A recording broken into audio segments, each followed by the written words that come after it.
네, 여러분 안녕하세요. 심상정이 또 뒷북을 치네요. 국회 대북 규탄 결의안 채택해야 된다. 예, 이 결의안은 국힘당이 첫날부터 난리를 쳤던 거 아니에요? 해야 된다고? 그 유엔 안보리나 국제형사재판소에 제소하면서 국제적인 후속 조치들을 해야 된다? 그러면서 막 정부 규탄하고 말했잖아요. 이거 김종인이 했던 말을 똑같이 받아갖고 심상정이 하는 거야. 난 도대체 요즘에 정의당의 정체성을 모르겠어. 이 극우정당인지 진보정당인지 구분을 못하겠어. 이 극자 극우는 진짜 한 곳에서 통하나? 극과 극은 통한다고 해야 되나? 아니 며칠 전에 김종대 의원이 그 함장을 폭파했어야지. 아니 그런 뻘소리를 했는데 진보정당은 정의당은 반전 정당 아니에요? 전쟁 반대하는 정당에서 정말 그 월북자를 구하기 위해서 북한 해역에서 우리가 그 폭탄을 쏘라고 함장을 폭파하는 얘기를 아무렇지 않게 전쟁을 유발하는 거를 국회의원을 했던 사람이 하는데 아무런 저기 설명이 없어요. 입으로는 자기 스스로 진보라고 얘기하면서 하는 짓은 완전히 극우야. 수고 꼴통들. 언론에다가 대놓고는 우리는 이 민주당의 이중대가 될 수 없다라고 이런 식으로 자기들이 스틸 진보인 것처럼 얘기하지만 막상 여러분 작년 말이나 올 초부터 정의당이 계속 해온 행동의 거의 8할은요. 국힘당의 이중대 역할을 한 거예요. 국힘당이 계속 살리고 싶은 이슈, 국힘당이 계속 공격하는 대상을 조금 힘이 붙이면 반드시 심상정이나 이 정의당 애들이 나와서 이걸 논평을 하면서 이걸 뒷받침을 해줬거든요. 사실상 이중대 역할을 하고 있는 거예요. 그러니까 사람들이 혼동스러운 거야. 이 당의 정체성은 무엇인가. 진짜 이게 그 진보라고 하는 게 결국 시대의 정신, 시민들의 의식과 함께 가고 그 의식을 앞서 나가고 선도해 가야 돼요. 결국 진보는 정신에서 나오는 거잖아요. 근데 그것을 따라가지 못한 이 사람들은 결국 수국 볼통으로 전략할 수밖에 없는 거죠.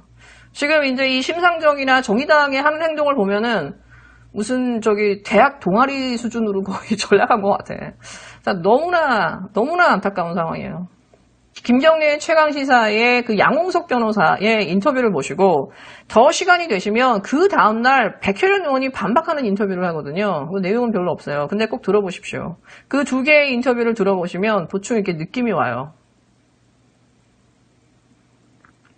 양홍석 변호사가 얘기하는 거는 6개의 수사 범위를 한정한 그 프레임에 사실은 국민들이 낚였다라는 거예요. 그 6개로 한정했기 때문에 우리는 검찰개혁, 검경수사권 조정안을 한 거야 라고 이렇게 백혜련이 딱 이렇게 그 법안을 내밀었지만 사실은 6개의 법안은 법무부의 안에서, 검찰의 안에서 얼마든지 다 해당이 되는 사건이라는 거예요. 그 6개의 범위는. 사실상 검찰의 범위는 하나도 줄지 않았다는 거지. 게다가 거기다가 5천만 원 이상의 수사는 검찰이 해야 된다라고 넣었는데 5천만 원 이상인지 아닌지는 수사를 해봐야 아는 거기 때문에 사실은 이거는 검찰이나 경찰 모두에게 너무나 혼동스러운 법안이라는 거예요.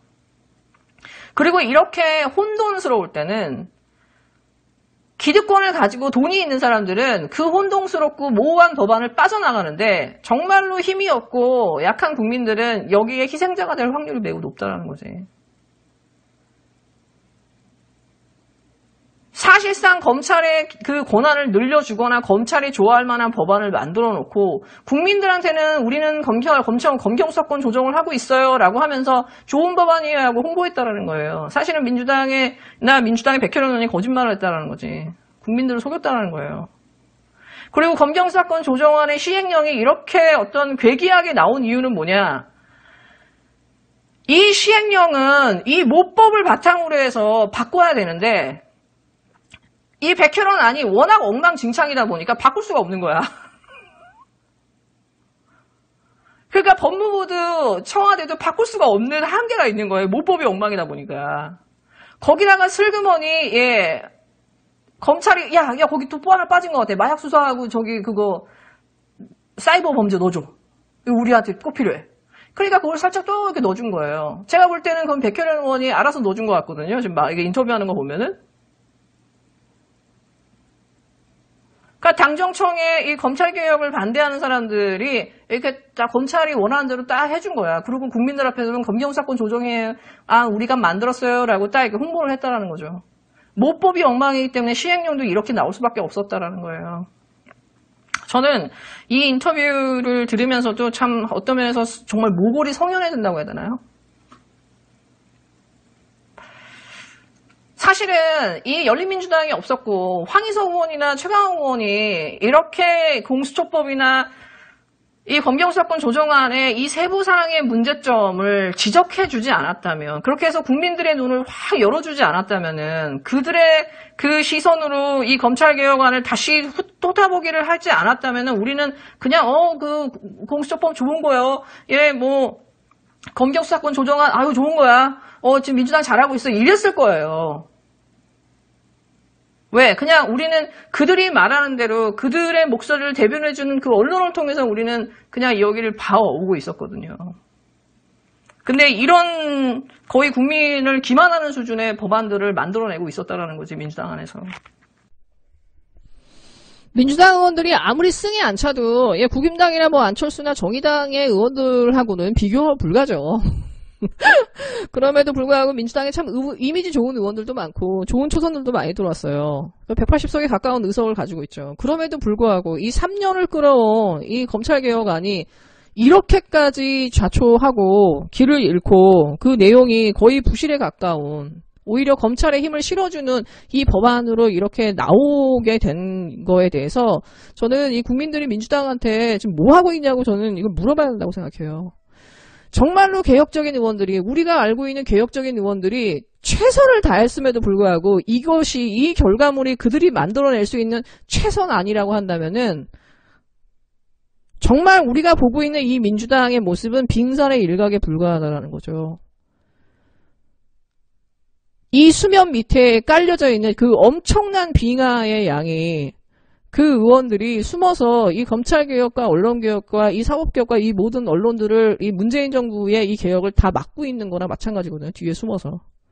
그리고 그 힘은 오히려 그 법안을 이 사회를 개혁하려고 하고 입법하려고 하는 이 의원들의 이 발목을 다 잡고 있는 거거든요. 그렇기 때문에 이 3년이 넘는 공안의 이 결과물이 이렇게 나온 거거든요. 저는 이거에 대해서 저는 민주당 의원들이 사실 굉장히 솔직하게 국민들한테 이제는 보고를 해야 된다고 생각해요. 지금 민주당이 어떻게 돌아가고 있는지, 어떤 의원들이 찬성하고 어떤 의원들이 반대하고 어떤 의원들이 이렇게 그 타협을 하고 하는지를 좀 이렇게 이제 지문을 남겨야 될 필요가 있다. 예. 저는 민주당이 그 의무가 있다고 생각합니다, 솔직히. 그리고 이렇게 열린민주당이 정말 작은 정당이지만 이렇게 검경수사권 조정안이나 공수처법에 대한 이 세세한 것들에 대해서 백을 확실하게 잡아서 이슈를 선점해오지 않았다면은 국민들이 그냥 눈 가리고 아웅하고 모르고 그냥 민주당 잘하나 보다 하고 넘어갔을 거예요. 그 법안이 뭔지도 모르고.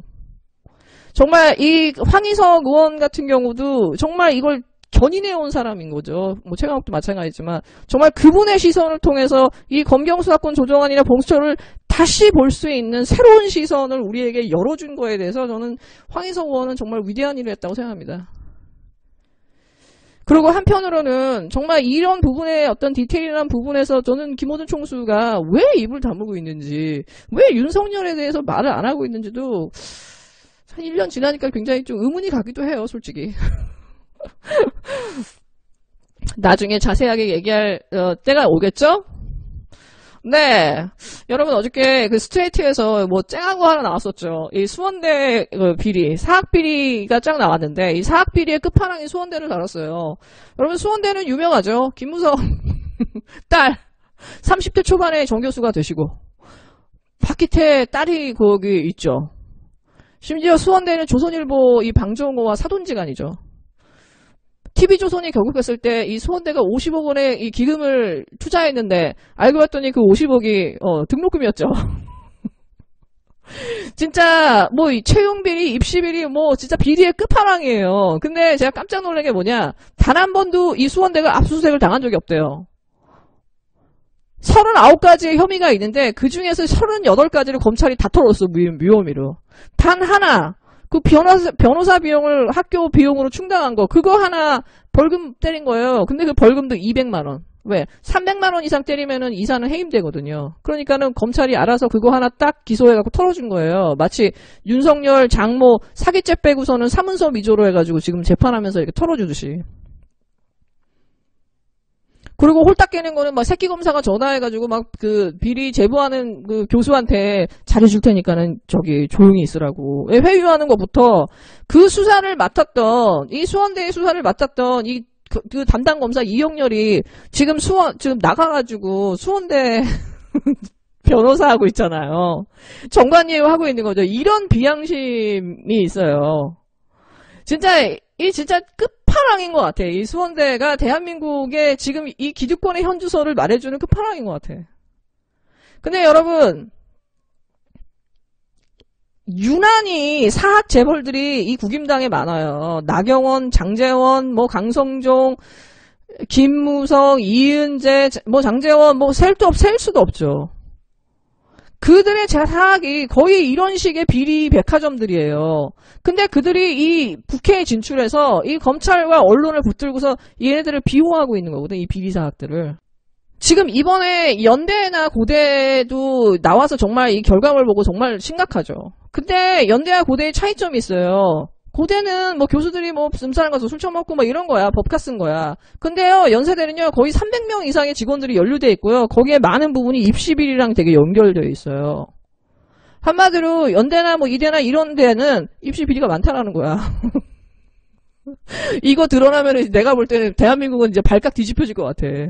그러니까 얘네들이 지금 연대나 고대 이거 입시비리 나오부터 막 추미애랑 막 지금 뭐 이거까지 계속 이슈몰이 하고 있는 거야. 박덕흠이 뭐고 다 덮어야 되니까 지금. 이거 너무 심각하거든. 네, 근데 저는 어저께 방송 보면서 생각한 게 뭐냐면은 그 열린민주당의 강민정 의원 있잖아요. 강민정 의원이 이게 김진애 의원이나 최강욱 의원이나 뭐 황희석 의원이나 이런 분들의 활약에 비해서 지금 이렇게 잘 눈에 띄지 않잖아요. 근데 강민정 의원이 그 총선 전에 뭐라고 했냐. 대한민국은 진짜 이 사학비리의 끝판왕이다. 내가 국회에 들어가서 내가 진짜 사학비리 근절을 위해서 내가 한번 바치겠다라고 아주 얘기했거든. 근데 지금 이제 가을부터 교육부 감사 이 결과 나오고 이거 스테이트나 이렇게 결과 나오는 거 보면은 진짜 강민정 의원이 할 일이 너무 수두룩 박두룩이에요. 강민정 의원이 정말 이 교육을 필두로 해서 본인이 국회에 진출했잖아요. 할 게 너무 많은 거야. 눈에 띌 게 너무 많아. 정말 계속해서 이런 이 사학비리나 이 핑크당의 이 국임당의 이 의원들의 사학비리들을 이렇게 계속 이슈를 만들면서 강민정 의원이 신뢰를 쌓다 보면은 이 비리 사학들의 직원들이나 관계자들이 계속 강민정 의원한테 제보를 할 거란 말이에요. 황희석 의원한테 막 다 제보하듯이, 제보자 X한테 하듯이. 신뢰라는 게 그렇게 중요한 거든. 그 브랜딩이라는 게 되게 중요한 거든. 저 사람한테 가면은 내가 이거는 할 수 있겠다. 믿고 정보를 줄 수 있겠다 하거든요. 강민정 의원도 정말 딱 그 부분에서 특화되고 본인이 그걸 원하잖아요. 그러면 이런 문제들을 아주 그게 과감하게 제시를 하고 문제를 제기하세요. 그러면은 아마 강민정 의원 쪽으로 이 교육비리나 이 사학비리는 다 몰릴 거예요. 그랬을 때 진짜 지금 뭔가 한 곳에 빈 듯한 그 열린민주당의 이 빈자리를 강민정 의원이 얼마든지 제가 볼 때는 뭐 100만 배로 채울 수 있을 것 같은데요.